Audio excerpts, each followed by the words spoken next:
Well, hello, everyone. Hello. This is Alexandra Levine live with the America's Pulse Network. You are all in with me tonight, Alexandra Levine, and I'm here in my wonderful, humble abode in Florida, my hidden bunker in Florida. And I am just on a wonderful vacation. Thank you guys. Thank you guys. I hope you guys had a wonderful Thanksgiving as we move into Hanukkah and Christmas and New Year's.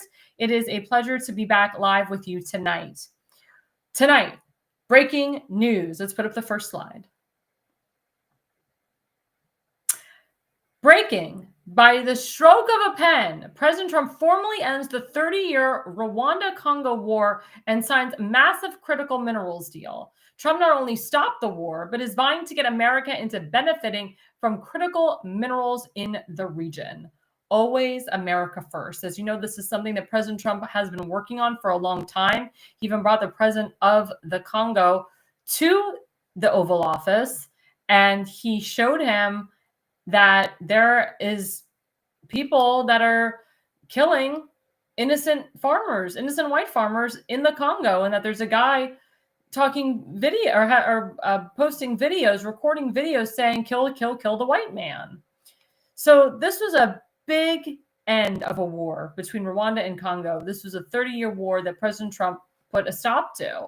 So this is a great accomplishment. We love it. We've been following it. We've been covering it. We've been watching it. Kudos to you, President Trump. And let's put up the next slide.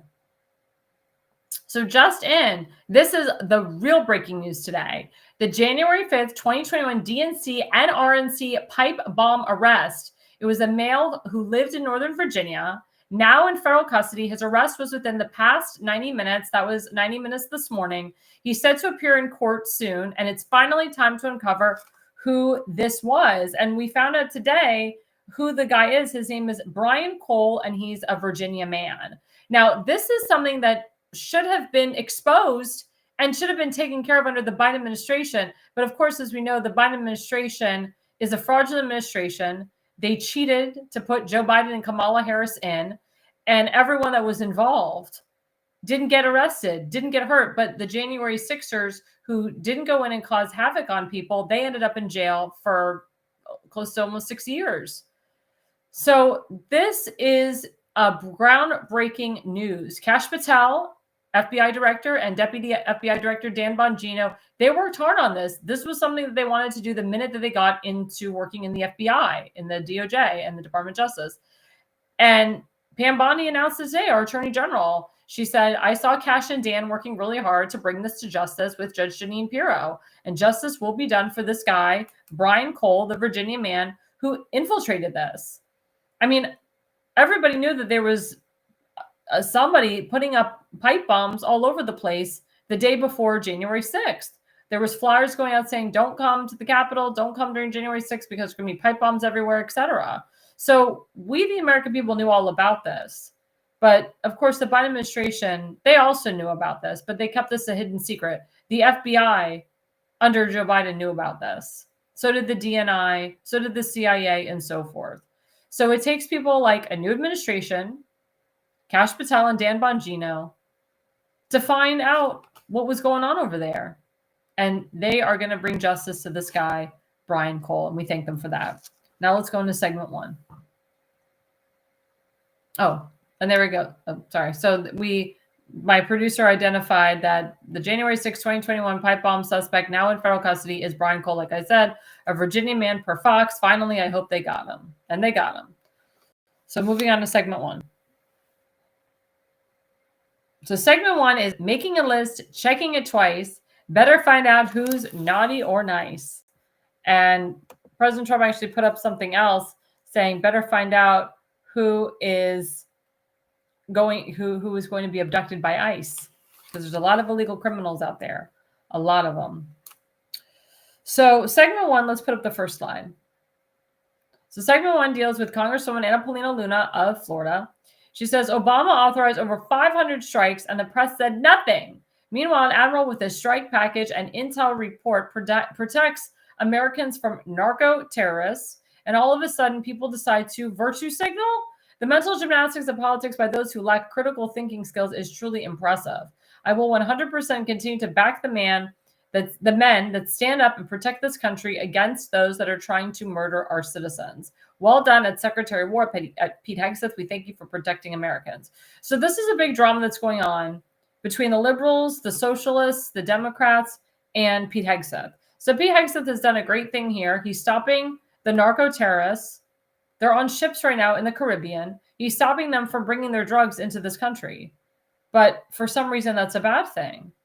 Again, Obama authorized over 500 strikes, and the press said nothing. Pete Hegseth, he authorizes it, and it's, oh my God, it's Pete Hegseth. We can't have him. What he's doing is illegal and unethical. And again, it comes on the heels of those 6 Democrat senators who told you or the military to not follow military orders, to not follow the commander-in-chief, to not follow Pete Hegseth's orders, which is illegal, by the way. It's sedition. So this is actually a good thing that Pete Hegseth is doing. He's protecting our country from narco terrorists, because we have a lot of terrorists, especially drug cartels, that came here under the Biden administration, and they push fentanyl, which is a narcotic, which is an opioid. It's an illegal opioid that kills people. At the hospitals, they push fentanyl. They push other medical opioids, which actually kill people. They killed my grandfather. So all these people that are like up in arms about what Secretary of War Pete Hegseth did to stop the narco terrorists from coming into our country, they should be thanking him instead of going against him. It's really disgusting. I mean, Pete Hegseth is trying to protect Americans from the narco terrorists, and that's considered a bad thing. I've never heard of this in my entire life. Like, this is asinine to me. Like, this is insane. Let's go to the next slide. So this is very interesting too. So holy crap. In the last 24 hours, the Trump administration has secured the seizure of 25,000 kilos of cocaine destined for the United States. This again has to do with the Secretary of State, with Pete Hegseth. Quote, destined to spread this poison being sent by foreign terrorist cartels. They are preying on our kids. So again, President Trump in the last 24 hours secured the seizure of 25,000 kilos of narcotics with Pete Hegseth, with the Secretary of War. And this is considered a bad thing? Again, wake up, people, wake up. And I don't say this to people that watch my show, but I say this to the Democrats, the rhinos, people that are against this. It's disgusting. It's disgusting to think that it's okay again for fentanyl and cocaine and illegal substances to flood and cross over our country. We should be kissing Pete Hegseth's behind. Kissing his behind. That he stopped this. We had some new reporters at the Pentagon the other day, and they were asking some pretty hard questions. They're asking questions that we, the American people, have been wanting to hear for a long time.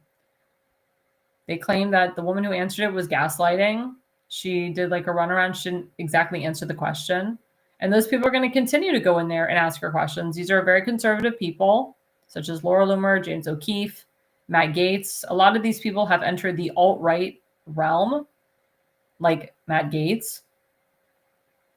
So he's all about not helping our ally, not supporting Israel, not working with them. He did a whole 180 because he used to be very pro-Israel. And he was for the move of the embassy. He voted for it with my governor, Ron DeSantis. So he's done this whole 180, but he's asking critical questions about what's been going on in the FBI, the DNI, the Pentagon, since before Trump took office, and why there's all these pending investigations and nothing's happening. And we, the American people, have the right to know the answer to these questions. It's very hard. It's very, very hard to sit here for 4 years waiting for answers. And now we finally have a new administration and we want the answers. I love the new administration. I love President Trump. I love the majority of the people that he's picked in his cabinet. And they're the most transparent and most accessible administration ever. President Trump is extremely accessible. I'll tell you a true story. I have a friend in Dundalk, Maryland, who lost her son very unexpectedly in a motorcycle accident. He was on a motorcycle and he got killed by the semi truck who didn't see him on a highway. And that was almost a year ago. And it's been very tough on her. And she wants justice for her son. And she's like, who do I get in touch with? And I told her, email President Trump, email him. Just email him every day, telling him your story, tell him what's going on. And she would get responses like, thank you so much for emailing us. We'll get back to you. Thank you so much for your response. Thank you so much for your response. Thank you so much for your response. She was getting that constantly, about maybe 7 or 8 times, until finally, about the 9th time, she gets a reply stating, we have looked into your situation. We are forwarding your email and all the information you provided for us to the appropriate people. That didn't take a year. That didn't take 6 months. That took maybe a month of her constantly emailing the president about her situation.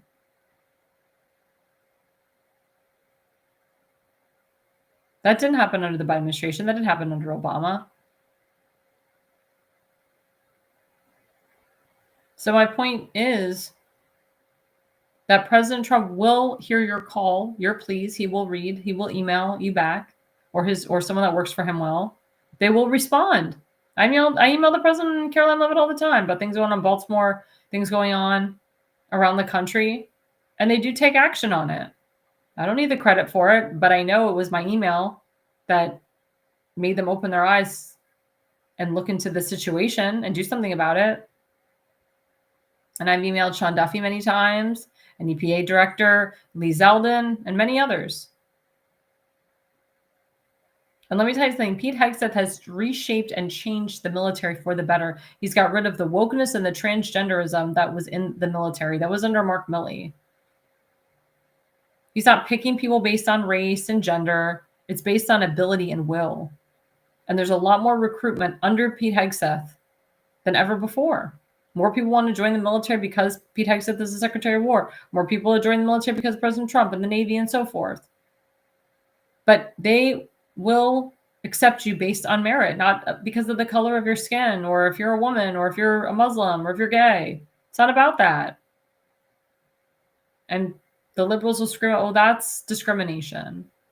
It's not discrimination. What's discriminating is them picking you based on your gender and your religion and your sexual orientation. And if you're a trans or not, that's discriminating. It's based on skill and merit. I don't want people to hire me just because I'm a woman. I want them to hire me because I'm smart and I can do the job well. I don't want to be a DEI hire. I really don't. I really want to work for the job. When I saw health insurance for people, it's not about me being a woman. That's why they wanted, it's not about me being a woman. That's why they want to sign up with me. It's about because I have a stellar reputation and I know what the hell I'm doing. And I'm very thorough with my clients. It does help that my father has been in the industry for 50 years and he has a stellar reputation. And I help out a lot of his clients' grandchildren and so forth. But they didn't go to my dad because he was a man. They went to my dad because he knows what the hell he's talking about. And he's very thorough. And actually, in the healthcare profession, it's hard for women to get clients. A lot of people want to give their money to men. They want to invest with men. They want to obtain health insurance from a man. A lot of people feel more comfortable talking to a man about their personal issues, their health issues, their mental health issues. Especially if I'm talking to a young man on the phone, he may not want to tell me he's got a mental illness. He may feel uncomfortable because I'm a woman. And then he sees my picture. He's like, oh God, she's an attractive woman. Ugh. Do I really want to divulge with her the most personal secrets about my life?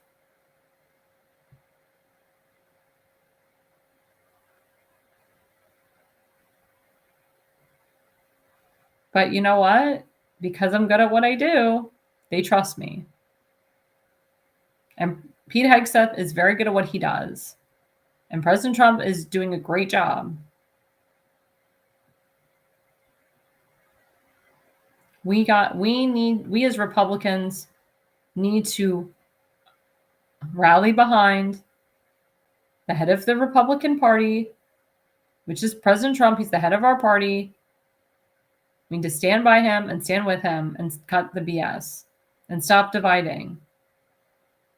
We are divided. The Republican Party is divided, but not because of Donald Trump. It's because of these other people that have their own agenda that are ruining it for everybody else.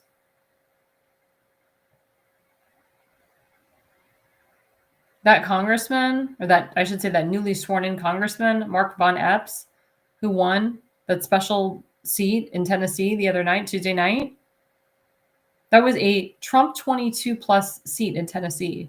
Trump won that seat by 22 points in 2024. This guy only won the seat by 9 to 10 points. That's pathetic. And it's because Republicans did not come out for this guy. Because they said, oh, it's a special election. It's in the middle of winter. They didn't think it was important. They were complicit because it was Tennessee. This woman was more far left than AOC. We can't be this way in 2026. We have to come together as a party and stop with the division. We have to back President Trump. If you have issues with his picks, say something. That's what a primary is for. Even if you don't pick who President Trump endorses, still go out and vote. Do not give up your chance to vote. Do not give up your chance to exercise your right to vote. Sitting and being complicit and not voting could cost us the House of Representatives.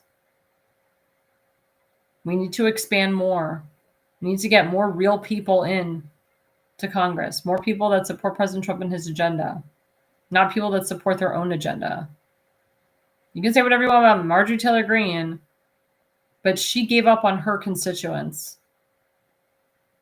She leaves in the beginning of next year.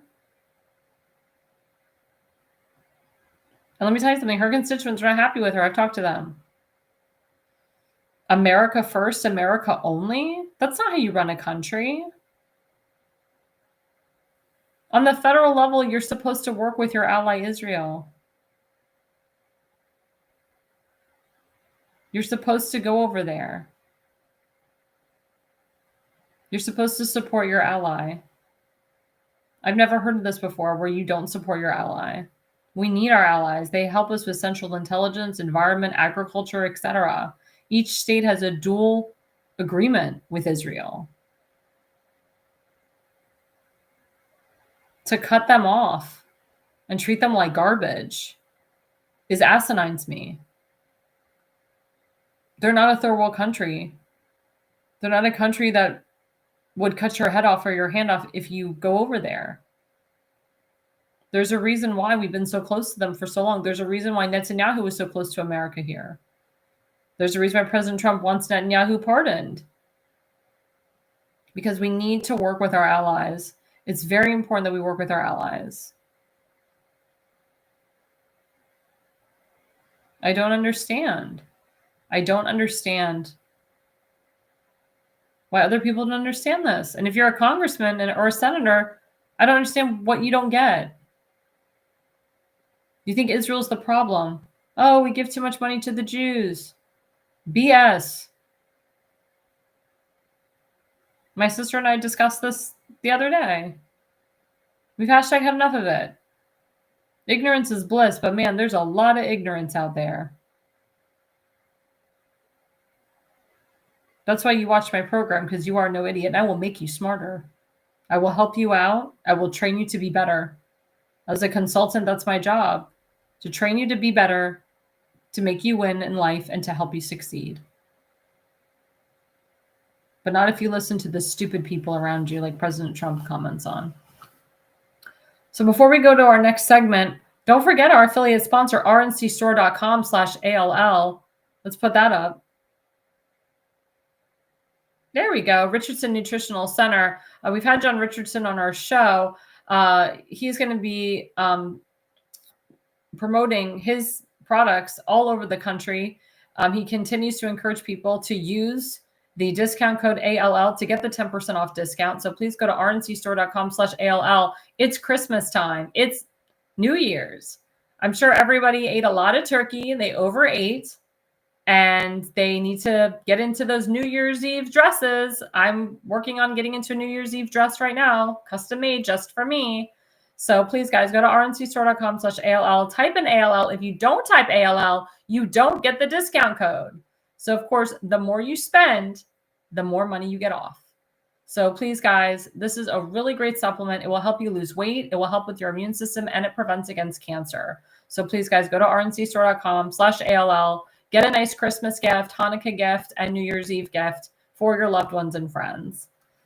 And stay with us, guys. We will be right back after the break.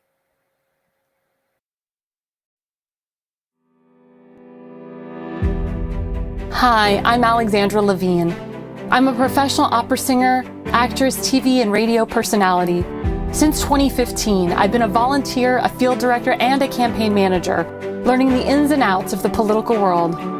That's why I became a political consultant. My job is to lead you to victory with organization, structure, and the mindset of winning for your district or state. With my guidance and direction, I can keep you focused on the things that matter to the people and advise you on key issues that need to be addressed. If you're a serious candidate that is serious about winning, then book a consultation with me today. Go to levineconsulting.co. You'll be happy you did.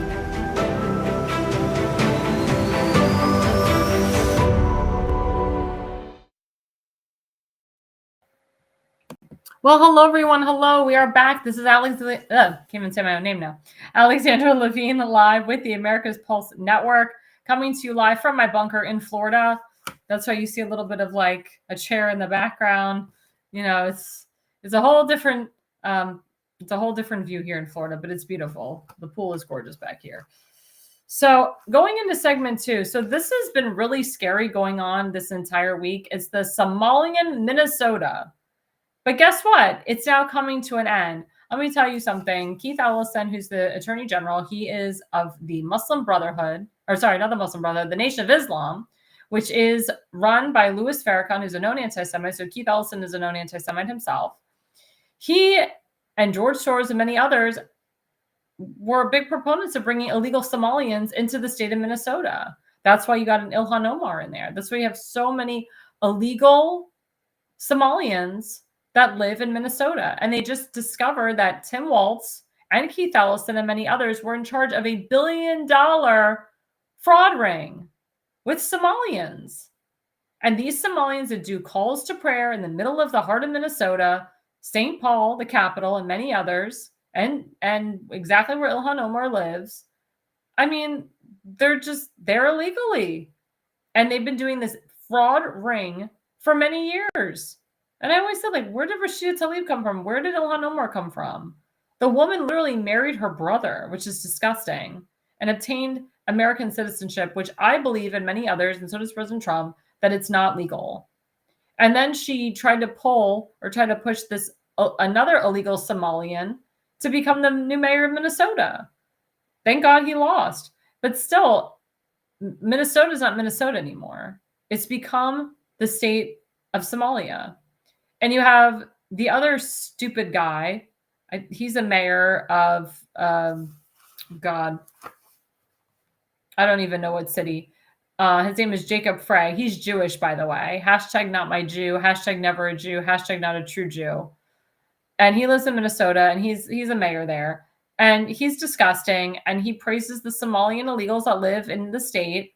And he actually was speaking Somalian at a press conference. Why the hell are you speaking Somalian?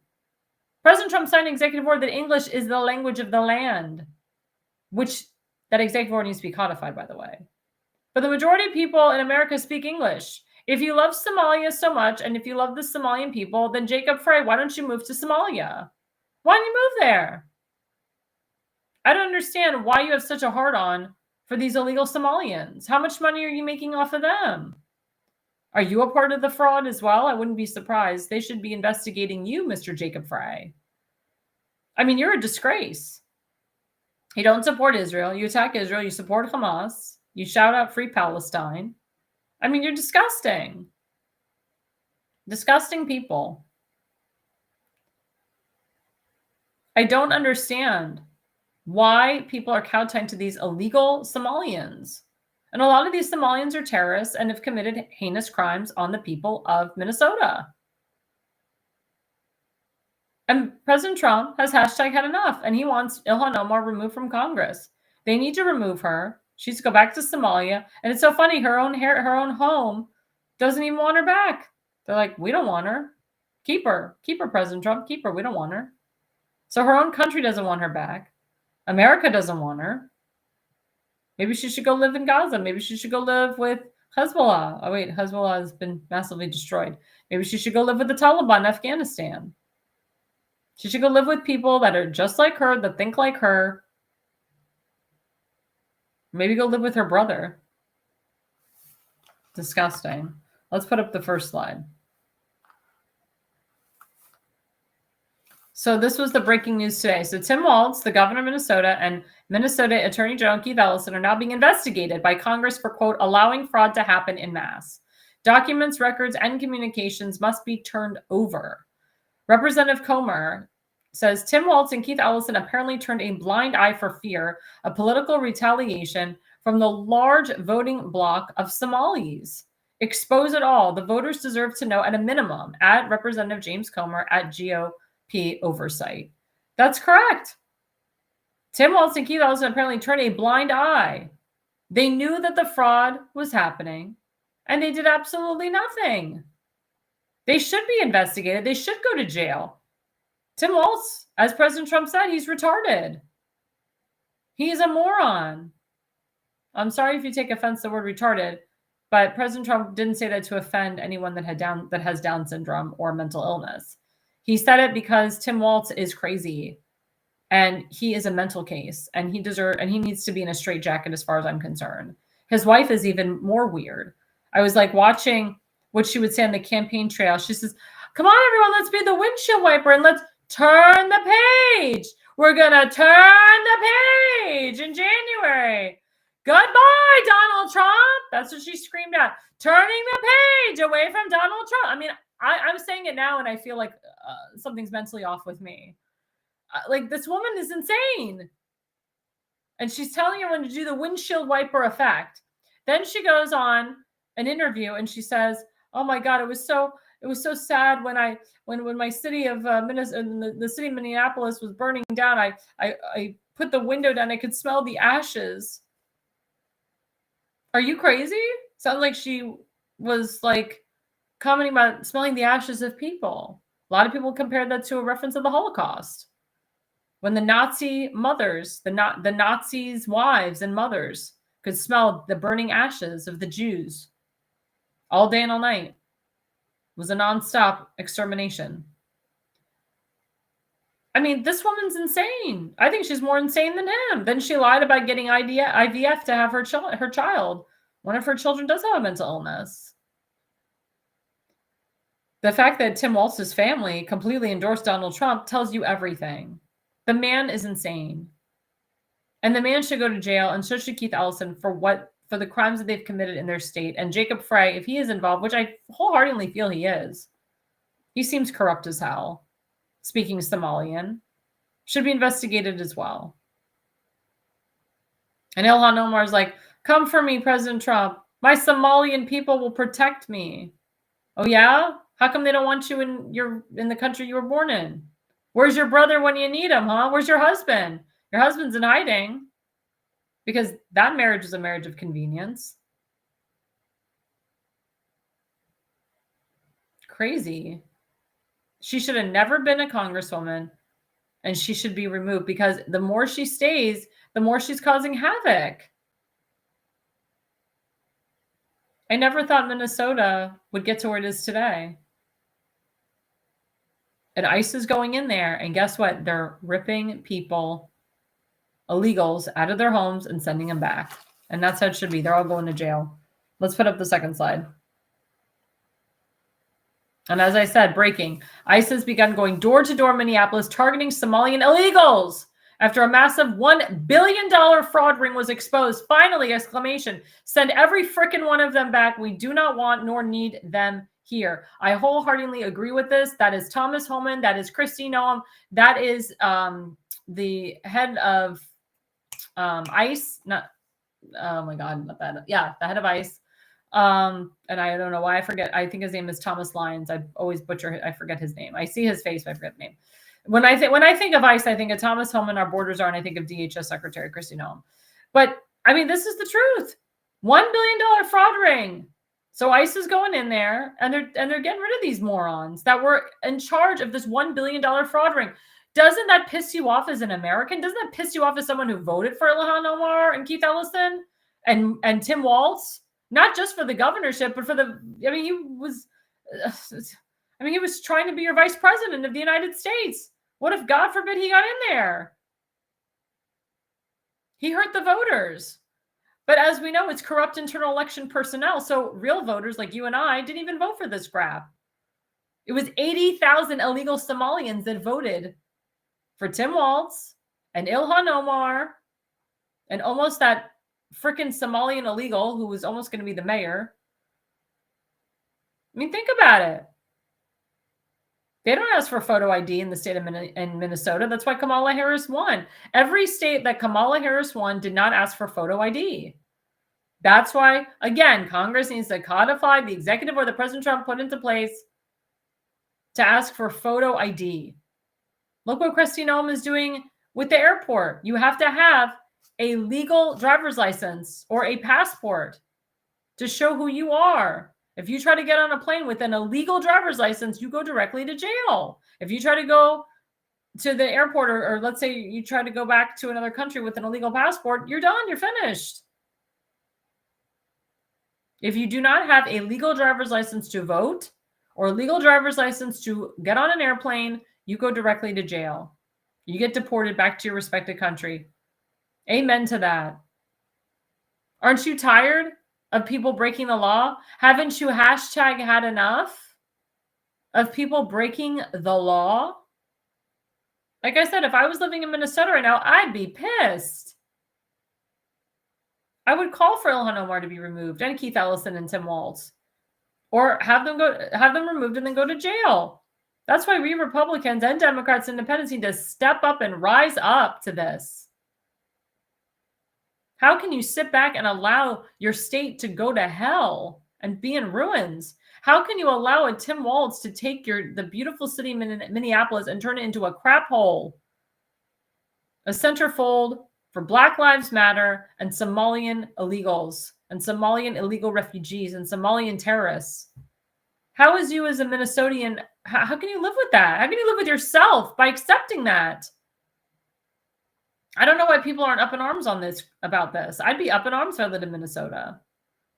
We shouldn't have to flee our homes and flee the area to get away from it. Zokra Mandami was elected by a bunch of illegals and misinformed voters.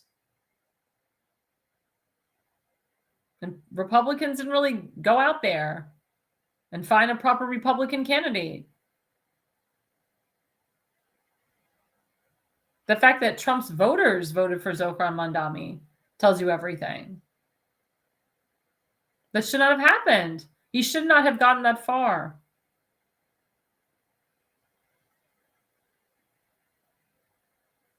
I feel bad for Trump voters that had to choose between Mandami or Cuomo or the Republican, but the Trump voters should have voted for the Republican. I know there was a lot of pressure to get the Republican out of there. And he was stubborn. He's on Trump's border. You want to get out.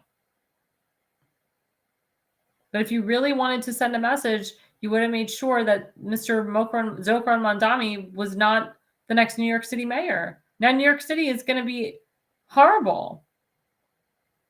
But let me tell you something. The minute that it becomes horrible, President Trump ain't going to do a damn thing for the city.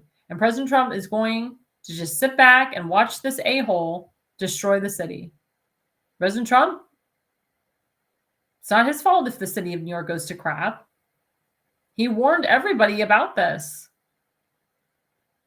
But then he said, good, let him win. Let the Zokran Mandami win. Let us see what socialism really is. And it should propel people to vote hardcore Republican in 2026 and to vote for Elise Stefanik for governor of New York, because Kathy Hochul is a hot mess. But it shouldn't have to take a Democrat socialist to wake we the people up to go vote for someone proper. Republicans, again, like I said in the first segment, should be going out in drones and voting for the Republican, voting for the person that deeply supports President Trump and his policies, and putting the right people in office and recruiting the right people for office. I see in Maryland, they keep electing the same people year after year after year.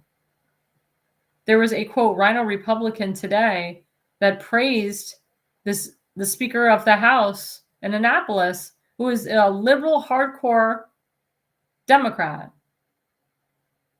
And what did the Rhino say? I was so happy to be a part of electing the first African-American woman Speaker of the House to Annapolis, even though this woman is a liberal, hardcore Democrat.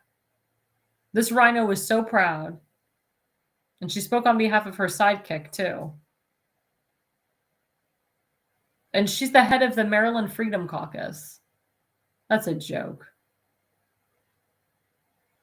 And she was a delegate for Trump at the RNC. That's another joke. She doesn't like Trump. She hates him. She says one thing and does the other. She gives money to rhinos. She's supported by rhinos.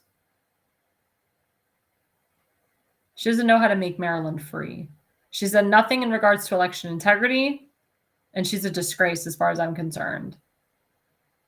She's a joke. And the people that kiss her butt are bigger jokes.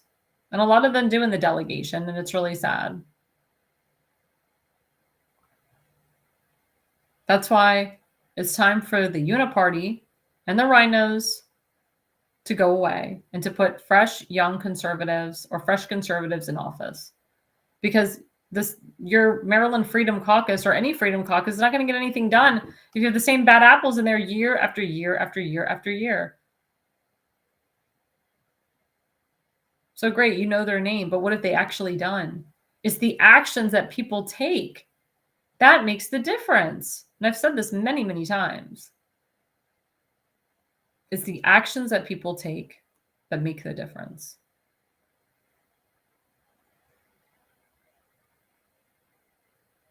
I'm very sad that it takes a Democrat socialist in office for people to realize that.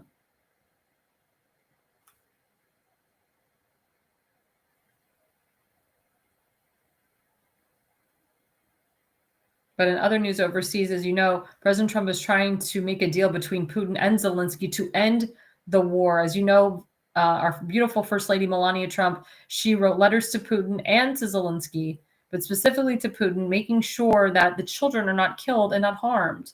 And Vladimir Putin, to his credit, has actually reached out to Melania Trump, has kept his word, has kept his promise. And Caroline Levitt actually put it on her Truth Social today, updates between the relationship between Melania Trump and Vladimir Putin. Let's put up that slide. So Caroline Levitt, our wonderful White House press secretary, she's amazing. U.S. First Lady Melania Trump welcomes progress in Russia-Ukraine Children's Reunification Initiative. As you know, this was a huge thing that she was trying to bring together. Remember, she wrote a letter to Vladimir Putin asking him to protect the children. And she did the same thing to Zelensky. And Zelensky's wife wrote back to Melania Trump, thanking her for thinking about the children. And actually, Vladimir Putin wrote her back personally and said, thank you so much for caring about our children. And he has kept his word on keeping it peaceful and making sure that innocent children's lives are not killed. So this is a stepping stone, in my opinion, to try to bring peace. I can tell you that Vladimir Putin, when he first met Melania, he was smitten by her. They both speak German. She sat next to him at their first big dinner, and she walks in and his eyes light up. I mean, the Trumps walk into a room, everybody's silent. And we saw the beautiful dress that Melania wore with the Saudi Arabian prince, the crown prince. She actually matched the color of his flag. but it was very holiday-y. It was Christmassy. I felt bad for her. She had to walk out in the cold rain with no shawl on, bare arms, and she jumped right back into the heated White House. But she's just such a gorgeous woman, just a gorgeous woman. And I just want to shout out quickly to my viewers tonight. Thank you so much. I know we had some tech problems in the beginning, but thank you for sticking with us. And I just want to shout out to Donald Willinger, Jorge Finkelman, at Real Home Recording. And my friend Donald said, it sounds like the governor of Minnesota needs an extended vacation inside a well-guarded, gated community. Maybe AG Bonnie can help to arrange that vacation for him. I couldn't agree with you more. Couldn't agree with you more. You know, they're talking about opening up Alcatraz in California.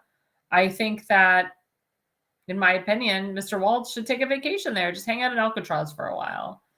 And Mr. Willinger said, I think Putin is hiding. I mean, he's been very quiet, but there has been some strikes between Russia and Ukraine. Russia has pummeled the Ukrainian people, the Ukrainian army. And he hopes not to affect the people, but sometimes the Ukrainians put their people in their shields. But Putin has been crushing Ukraine in the last few days. It's been pissing off the president because the president wants peace. So the president has been in talks with Zelensky and Putin to try to arrange a deal, some type of deal. And I have a lot of friends from Russia and Ukraine, and they're like, just let it go. Like, President Trump doesn't need to intervene. Like, they're both stubborn men. They both want power. You know, they're both going to fight to the end. Like, it's a war that probably will not eventually end, or it will calm down. And then when Trump is out of office, it will stir up again. And people are saying that the same thing about the Middle East. Like, it's calm now, but then when Trump leaves, it's going to be not calm anymore. So that's why we have to make sure to have, I would love to have President Trump in there forever, or someone like his children, or someone that will protect the America First agenda and the MAGA movement. Not some alt-right crazy, not some rhino, but someone that actually gives a crap about our country and cares about we the people, not their own personal agenda. But like I said, it's stepping stones. And I do want to make for the record, I know this is on a side note, if you see the difference between the Christmas decorations that Biden had and the Christmas decorations that Melania Trump again has, it's day and night. The respect that the First Lady gives to the White House is just amazing. And if you guys get a chance to take a tour of the White House during Christmas, take as many pictures as you can. It is a beautiful sight. And if you go there for Hanukkah, it's an even more beautiful sight. I mean, the way he honors the holidays, and President Trump has acknowledged again that we are saying Merry Christmas. And I say Merry Christmas. I don't say Happy Holidays. I think that's very cold. And I'm Jewish, but people say Merry Christmas to me. I do not take offense. I'll say Happy Hanukkah to someone who isn't Jewish. I know they won't take offense. So don't feel you're offending anybody by saying Happy Holidays. And these liberal states and liberal counties and liberal districts need to get the hell over it, because we are celebrating Christmas. It is supposedly the birth of Christ. And it's a very joyous day for people. And Hanukkah is all about miracles and how one man named Judah Maccabee led the Jewish people with not a big army. He defeated a huge army. They call him the Hammer because we have Damon Galdo, the Hammer. Judah Maccabee was called the Hammer, and he was a warrior. And it was a miracle that the Jews won. It was a miracle that that oil that was only supposed to light for one day ended up lighting 8 days, or lighting up for 8 days. It was a beautiful, beautiful miracle. And it's such a fantastic time. I love it. I love the fact that Hanukkah comes first and then it's Christmas. I actually don't like it when the holidays overlap, because I feel like you're missing out on both holidays. I feel like, okay, we're focused on Hanukkah and then Christmas comes and like we forget about Hanukkah. So I like the fact that Hanukkah is coming first. We can focus on Hanukkah. We can focus on the Festival of Lights. And then Christmas comes in December 25th, and we can focus on Christmas and Christmas Eve. And we can say the Christmas songs, and, you know, people leave milk and cookies for Santa. And, you know, like I said, each holiday is celebrated separately. So each person gets their own Christmas and each person gets their own Hanukkah. And I love that. I'm a bigger fan of that than when they merge the holidays together. I think last year the holidays like were intertwined together, and we missed out because I think like Hanukkah started like the day of Christmas Eve. And it's just, I don't know. I felt bad for the Christian people because I felt like their holiday was overshadowed by ours, but also our holiday gets like not recognized at all because we have the first night of Hanukkah, the 24th, then Christmas comes in, and then like people forget about Hanukkah too. So it's, it all has to do with the calendar, by the way. But I'm happy that Hanukkah is coming first, Christmas is coming after. And it's funny because Hanukkah ends the 22nd and then Christmas starts right away. So we're ending Hanukkah. Everybody's remembering all the beautiful 8 days of Hanukkah. We go into Christmas Eve and then Christmas. So I kind of like that. I really do like that. I remember one year when Hanukkah was like right after Thanksgiving. And I didn't like that because like we just finished Thanksgiving. Now we got to go into Hanukkah. Like I'm just like getting over eating turkey. Now we're going to eat for another holiday. So yeah. So I'm really excited about Hanukkah. I really, really am. But we have to understand, guys, that it's day and night in the White House right now. President Trump is doing a great job. He's signing executive orders like crazy. He's signing wonderful legislation. Look what he did with the Dells the other day. He signed legislation. The Dells are putting $65 million in to helping young children when they're born, newborns, after July 4th. They're having like a Trump account. They're starting out with $1,000 and they're getting their own Trump account, newborns. I mean, this is amazing. So I say to people, I'll talk about this in my segment 3 about getting married and having kids. I would do it now. Do it now before Trump leaves office. But he implemented that for a long time. But for the Dells to do that, and they're a Jewish couple, by the way. So again, you anti-Semites on YouTube and other places keep crapping on the Jews and saying they don't care about anybody. They care about themselves. They're not cashing in by doing this. They are using their own money to help we the people, to help Americans, to help newborns, to help young families. So again, stop crapping on the Jews. The Dells are a wonderful Jewish family. They did not have to do this. They didn't have to put their own money into this. They didn't take money from Israel. They didn't take money from the Rothschilds, whatever crap conspiracy law you guys want to come up with, or whatever Marjorie Taylor Greene wants to come up with, or Matt Gaetz. They took their own hard-earned money that they worked damn hard for, and they put it into investing in we the people. We should all thank them for that. So before we go on to their third segment, before the break, don't forget I have another affiliate sponsor, FoliumPX.com. That's FoliumPX.com. I can tell you I got my supplies for Hanukkah. I have the super antioxidant. I have the multivitamin that helps with stress, and it also helps to sleep, and also helps your metabolism. It also boosts your immune system.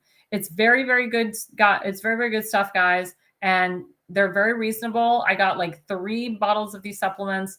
It detoxes your body. It gets all the free radicals out. It helps you lose weight. I've been losing weight even before Thanksgiving. And I have, like I said, I have a custom-made dress to get into before New Year's. So I'm really not eating very much, but I'm exercising hard. But I'm taking these supplements that are helping me to lose weight, and they're massive peptides. I'm a big fan of peptides. Peptides, whether you can take them through a pill or if you can do injectables. They say the peptides injectables are faster.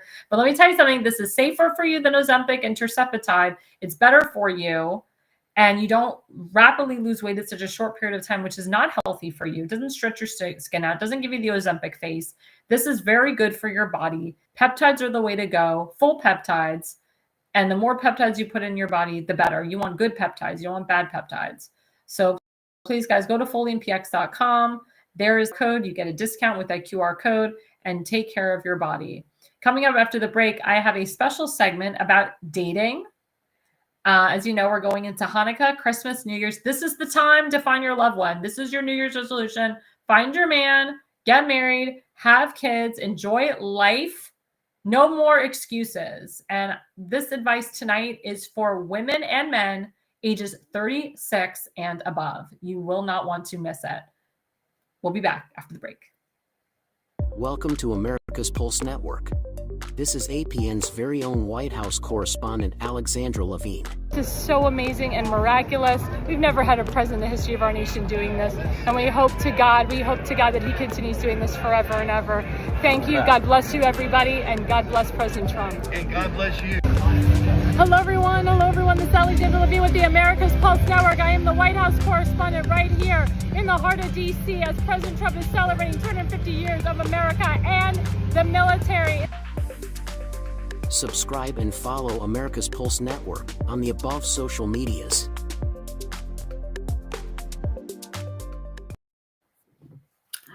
Well, hello, guys. Sorry, I was actually giving someone a dating tip. So, as you know, I am a political consultant. I own my own political consulting firm, but also I'm expanding my consulting to not just politics and business, but to dating. So, I am now officially a dating consultant. I actually started the dating consulting a couple days ago. I was in Boca Raton with my sister and my aunt. We were going to a makeup event, actually. And there was a couple girls there, and they were kind of, venting to me about their relationships. There was one lady going on, or she was on divorce number 3. And I didn't get into the details of her divorce. And, she just said, I keep dating the wrong men. Like, I date guys that have no money. I date guys that are convicted felons. I date guys that are alcoholics and drug addicts. And it's like, my gosh. And I feel bad for people like that. I really do. But I gave her the best advice. I said, because she was very negative about finding somebody else and finding the right one. And they do say 3 times the charm, but maybe for her 4th time's the charm. And she's a young woman. She doesn't have any children. She's a young lady in her 40s. And I told, she came up with the mindset and said, well, I'll never find the one. Like, I'm done. He's not out there for me. Well, the problem is, to you ladies that are age 36 and above, is that negative mentality that you will never find anyone because of your age, because you've been through bad divorces, bad relationships, so forth. Number 1 advice, ladies, if you go into a relationship already thinking negative, the outcome is going to be negative. You're hurting yourself before you even get a chance to start.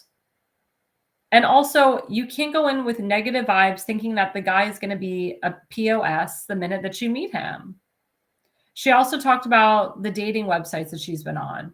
She's been on Bumble, Plenty of Fish, some I don't even know about. And I've said this on my show before, I'm going to say it again. Get off the dating sites. They're just a way to make money. They're not actually real matchmakers. They think they are, but they're not. If you really want a true matchmaker, then you go out and pay one. And there's a lot of Jewish matchmakers and Christian matchmakers that are not that expensive. They don't charge you thousands of dollars. The ones that charge you thousands of dollars or hundreds of thousands of dollars, they're just after you for your money. There's also an app called It's Just Lunch, which you literally just meet guys out for lunch, but it's a very expensive way to meet somebody. And I remember years ago looking into it, and they told me that when you go out, the guy may or may not pay for you. So be prepared to maybe go Dutch on a first date. And I was like, are you kidding me? These guys are supposedly well-to-do men that are spending a lot of money on this site. It's Just Lunch. And you're telling me that they're not going to pay for my lunch?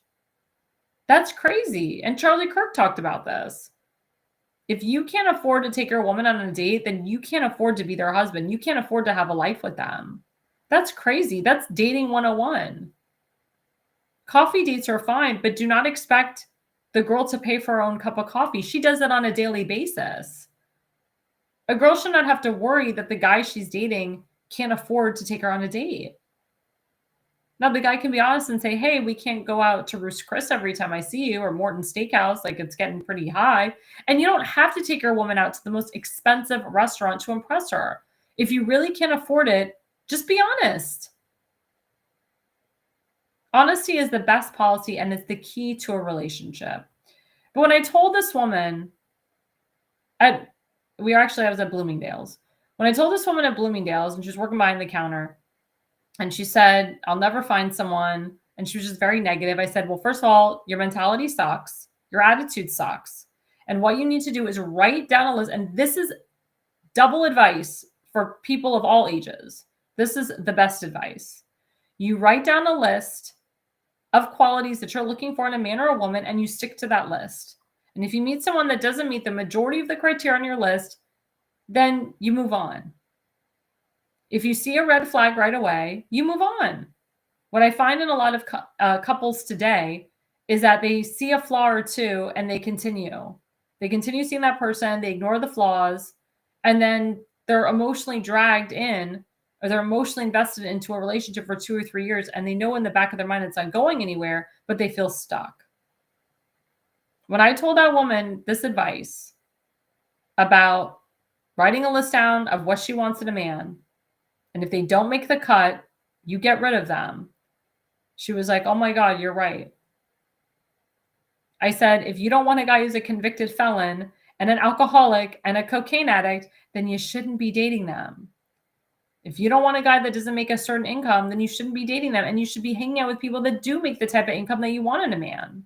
And there's specific social circles that you can go to meet a type of guy that you want. Like if you want to marry a billionaire, then you go hang out at Mar-a-Lago. You go hang out at country clubs. You go hang out at places with billionaires. And you shut up and you don't speak your mind and you do a lot of listening. And you look nice and sweet and innocent. Less is more. And she actually came over and gave me a hug, and she actually gave me a free candle, a free Joe Malone candle. There was another associate that also worked at the Joe Malone counter at Bloomingdale's.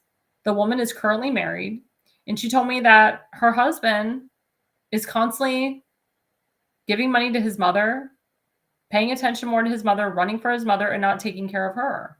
And she's like, I've had enough. And I said, well, how much is the husband giving your mother-in-law? And she goes, $8,000 a year, which is nothing. Now I can understand if it was hundreds of thousands of dollars, millions of dollars, I get it, but $8,000 a year is nothing. One thing I can tell you, married women, you can never come between a man and his mother. It's not a good idea. It's actually a dumb idea. And what I told her is that she should be becoming nice with her mother-in-law and doing things for her mother-in-law and asking, mommy or mom, how can I help you? To take the burden off her husband. Also, there's something that a wife can give her husband that a mother can't, and that's called sex. And I said to her, I was honest. I'm like, have you had a lot of sex with your husband? And she's like, yeah, we've been having lots of sex. I'm like, well, obviously something's not working. Because if you're having sex with him, but you're threatening to leave him 5 seconds later, that's not good. And there's a saying, women, that my mother taught me years ago, and it's to wear your cooking clothes. Cooking clothes is sexy lingerie, maybe wearing an apron with nothing underneath, surprising your husband, giving the man something that he can't get at the office, welcoming him home with wearing a tie and nothing underneath. That's how you get your husband. That's how you get a man in the bedroom. You play that sexy vixen that he can't get in the office. And you work out and you look good and you make him a nice steak dinner. Most men like a nice steak dinner, whether it's a ribeye, a Delmonico steak, or a nice filet mignon. And if you don't know how to make a steak, go on YouTube and learn how. Don't get any pre-made steaks and microwave them. Try to learn how to make a steak for your man. Put it on a grill, get a George Foreman, whatever you have to do. Put it in a crock pot. I don't care. Learn how to cook somehow, some way. You don't have to be a master chef. But cooking for your man really entices him. If you can try to cook like your mother or like your mother-in-law does, even better. But remember, your husband is married to you, not his mother. But if he shows that you're appreciative of what he's doing for his mom, you show him the appreciation by telling him what a wonderful son he is, by cooking for him, by making love to him, instead of bitching at him. He will come around. And the more sex you give him, the more he realizes that what's important. Of course, his mother is important.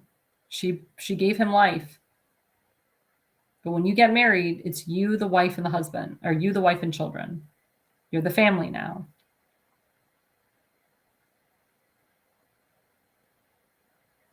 The mother will also appreciate the fact that her daughter-in-law is thinking of her and coming to her. And the mother may say, you know what? You've done enough, son. Go home to your wife. Your wife has done so much for me. Go home to your wife. Take care of your wife. I'll be fine. And she loved that advice. And she gave me free samples of perfume. But again, she thought about herself and she didn't think about the situation in front of her. Is her husband abusive to her? Is he cheating on her with his mom? No. He's being a good son. And they always say if the son is good to his mom, he's 100% great to the wife. She was just being greedy. You can't be greedy. She acted like her son was, or she acted like her husband was abusing her or hitting her. He was being a good son. But she should be involved too, as the daughter-in-law. I have single friends that are 34 years old, 49 years old. One thing they tell me is, I go out with this guy and he doesn't do this. I go out with this guy and he doesn't do that. I go out with this guy and he's this. And I go out with this guy and he's that. And I'm like, is there anything positive about the guy? If you speak negatively about your man or about a guy you're dating all the time, you need to move on. He's not right for you. You're not good together. It's never going to work out. You never want to consistently speak negatively of your man or call your man an a-hole or curse him out in front of people. But again, it's writing the qualities of what you're looking for. I met this woman also a couple days ago in Boca Raton, Florida, 50-year-old woman, Jewish, never been married.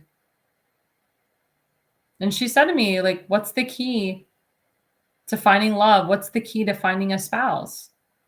My sister found her husband at events. And I told her, you have to go to the places where you want a like-minded person. Like if you're politically involved, go to political events. If you're religiously involved, you go to religious events. My sister wasn't that politically involved when she met her husband, but she loved the veterans. And my brother-in-law is a veteran. He served in the Army Reserve. So she happened to meet him at a veterans event. You can meet your spouse at a synagogue. You can meet him at a political event. But you have to go to places with like-minded people. As I've said before, I would never in my life date or marry a liberal. I would never in my life date or marry a rhino. I would never in my life date someone who said free Palestine. That doesn't bode well with me, and that would never effing work.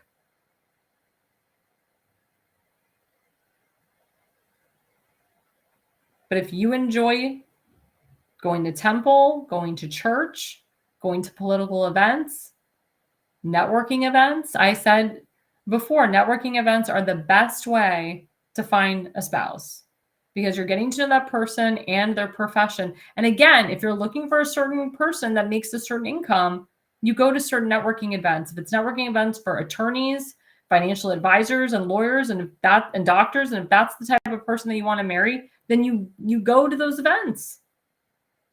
Get a group of girls and go with you, or go by yourself. Sometimes it's better to go by yourself. I know friends that have been more successful finding their spouses going to these events by themselves and having what they call tag-alongs or Debbie Downers.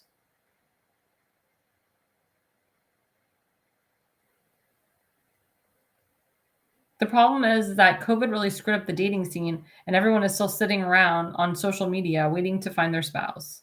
No, it's time to get out. COVID is over. Get out and meet somebody.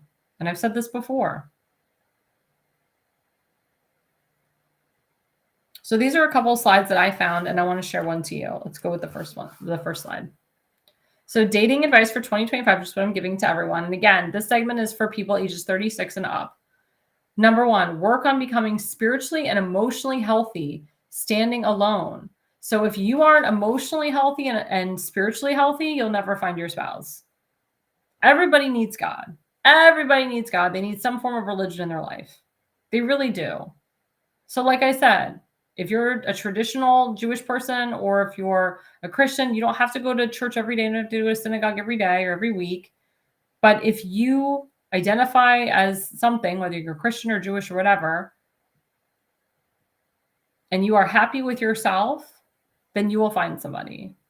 You cannot find someone if you are emotionally broken. I know so many men that date women just because they're emotionally broken. They just want to like have sex. No, if you feel that you're not financially ready to support another person, you do not date them. If you are not emotionally ready yourself to date someone, don't bring somebody else into your drama. You have to date someone on a clean slate, and when things are clean and when there's no problems and no drama. That makes a successful relationship and a successful marriage. And again, communication is the key. If you cannot tell your loved one or your spouse the truth about what's going on in your life, then you should not be married to them. You shouldn't keep anything from your spouse. And yes, it's true. The truth does hurt. But you know what? Lies hurt even more. And lying in a marriage is so bad. Lying about anything in a marriage is awful. So let's go to the second slide. So this is one that I saw on the internet. It was number 5 out of 10. It says talk during an activity or long drive. And I agree with this. The best way to know your spouse or to get to know someone is taking a long drive, whether it's an hour, 2 hours, 5 hours, 10 hours. If you can't go on vacation with somebody and not have and if you go on vacation with someone, let me rephrase it, and you have an argument with them, then they're not the ones for you. But if you can go on a vacation with them and not have an argument and you feel you're closer together, that's the one for you. So it says there's something about long walks and long drives that helps people open up, which is true. Probably because you're side by side and not staring each other down. Cooking, gardening, doing dishes together, and other activities help take the pressure off deeper conversations, which is true. Also, this is very important. Do not discuss your exes on a date, whether it's a first date, second date, even when you're engaged. Do not discuss your exes or past relationships. It brings up a lot of bad shit, pardon my language. And also that person that you're dating could throw that against you. Like if you tell your man, well, I dated a guy that turned out to be gay. The guy could throw that against you if you have a big fight and say, oh, now I know why your ex turned gay. You want to keep that shit to yourself, especially women. Let the guy do all the talking. If the guy wants to talk all about his exes and his conquests and whatever, let him do the talking, but don't you open your big mouth. Don't you say a word. You act like you're a virgin sitting there, like you've never been with anybody. No guy wants to know how many men have been in between your legs. They don't want to know. They want to feel that you're wholesome, you're pure, and that you're starting over with them. They don't want to know about your sexcapades. They don't want to know that you had a threesome, a foursome, an orgy, whatever. You keep that to yourself. You take those things to the grave.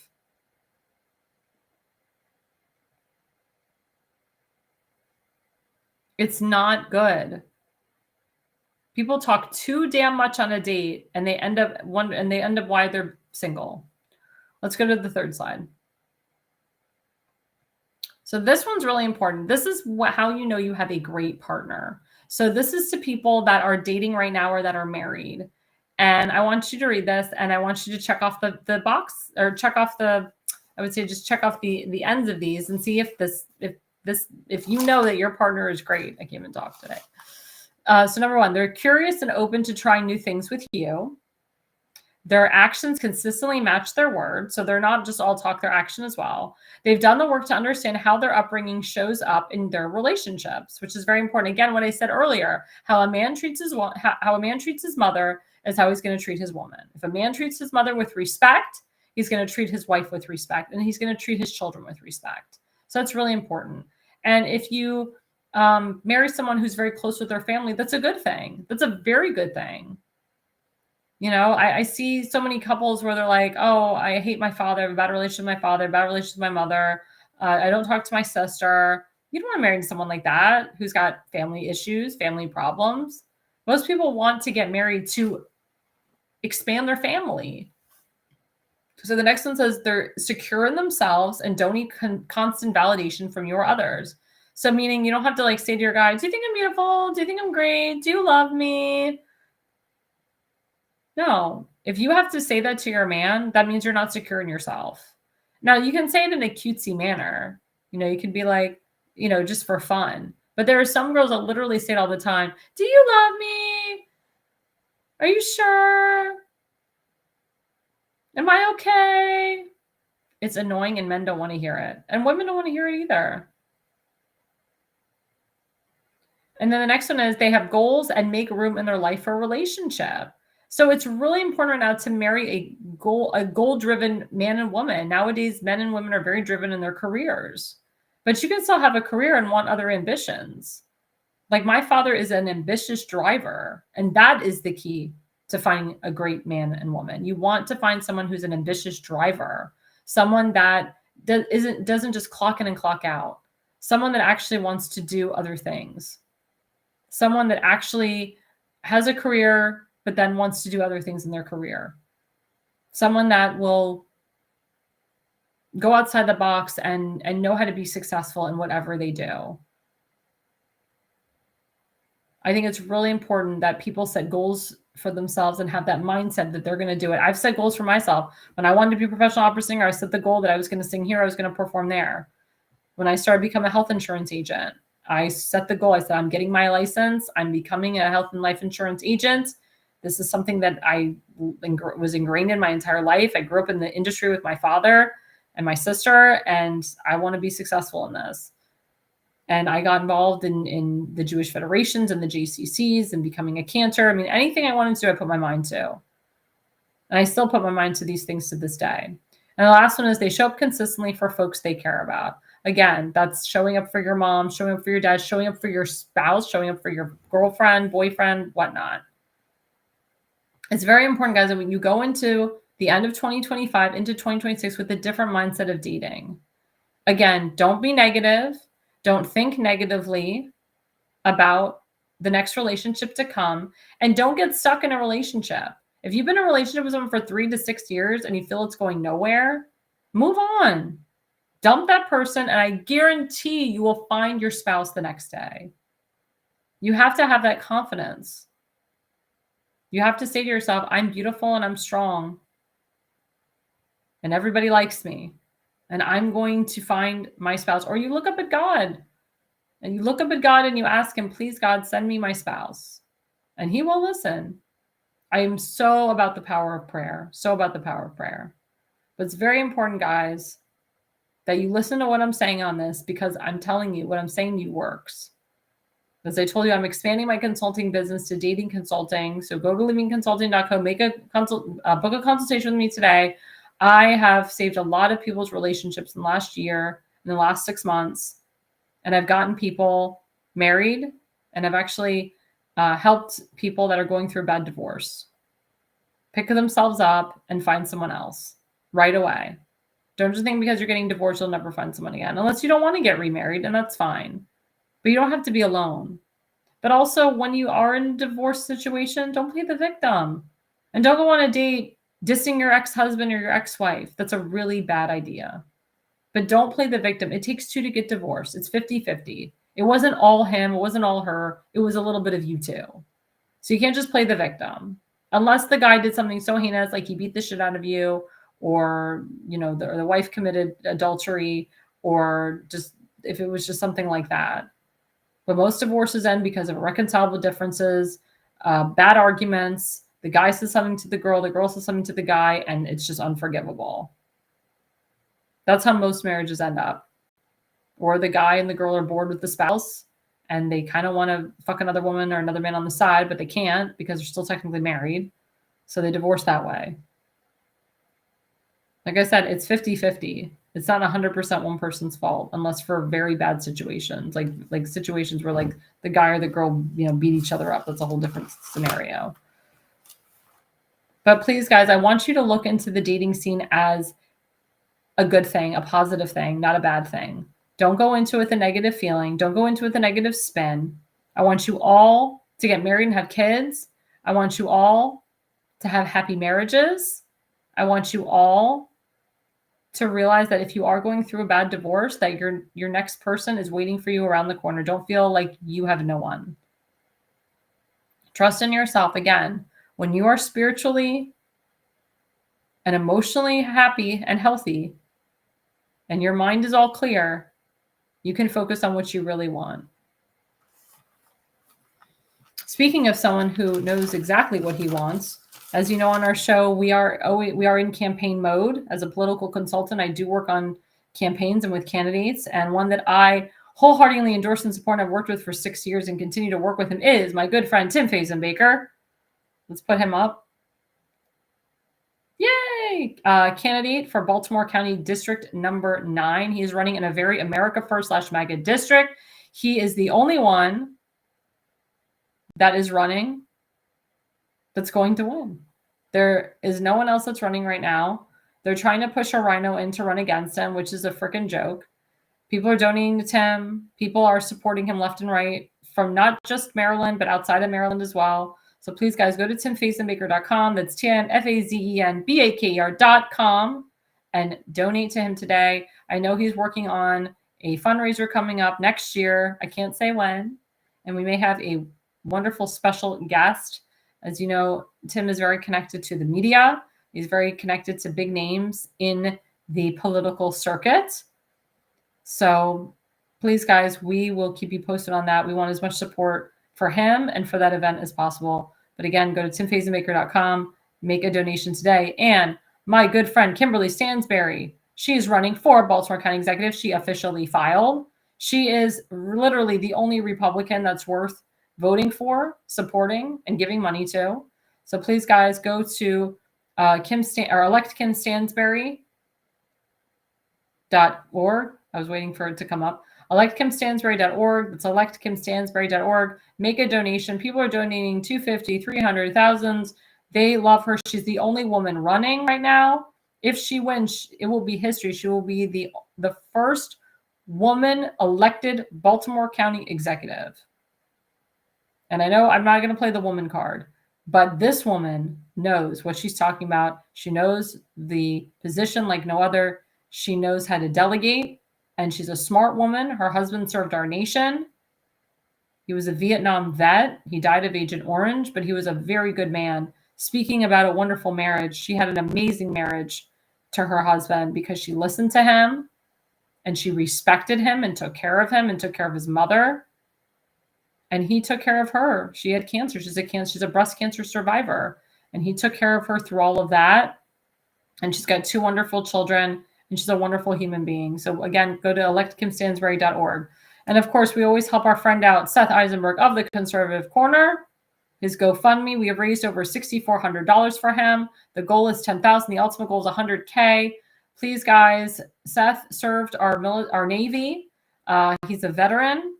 We need to give back to our veterans. Veterans, as we know, they're suffering day and night. And Seth almost lost his foot not once, but twice.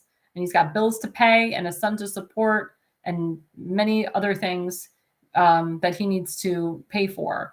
But he's a great patriot. He puts together events all the time. We love him on our network. So please go to help Jonah Eisenberg /health/crisis on GoFundMe and donate today. And again, guys, don't forget to like and subscribe to the America's Pulse Network. We are on multiple different platforms. We're on YouTube. We're on Rumble. We're on X. We're on Parler. We're on TikTok and Instagram. So it's like 6 or 7 platforms that we're on. And guys, don't forget that this Sunday night is the Conservative Corner with Seth Eisenberg live, 7 to 8:30 p.m. I hope he doesn't have the tech problems that we had. He's usually pretty solid. But we call him our Popeye the Sailor Man. He is awesome.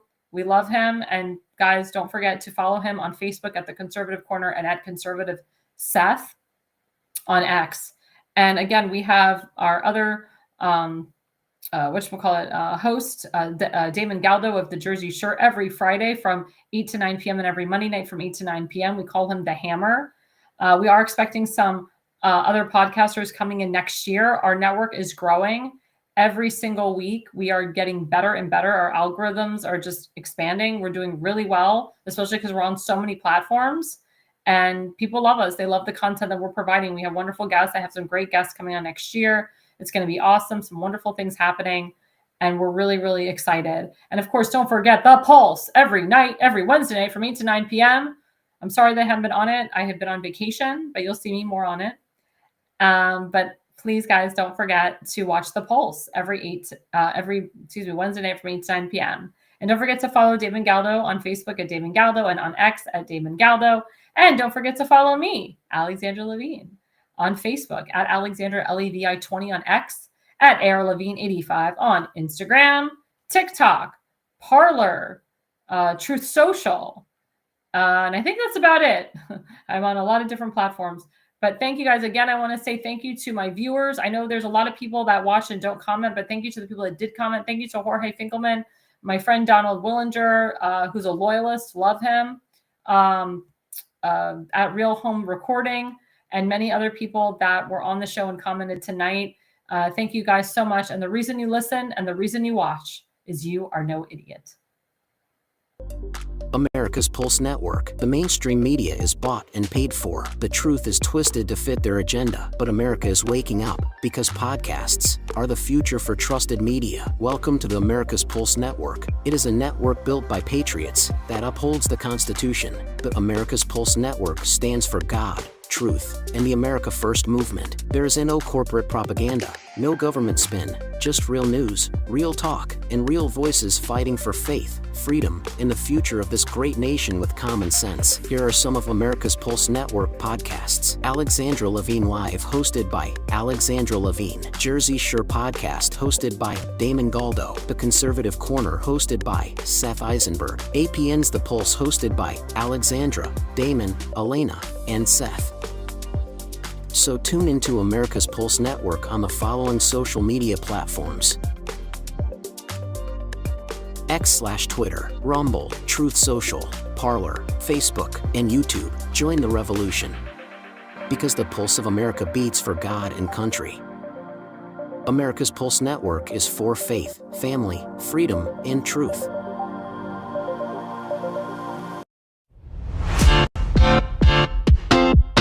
Thank you for watching this episode of Alexandra Levine Live. So please click subscribe and then share on your favorite social medias. This way you will get notified of each upcoming episode. We look forward to hearing from you on upcoming episodes.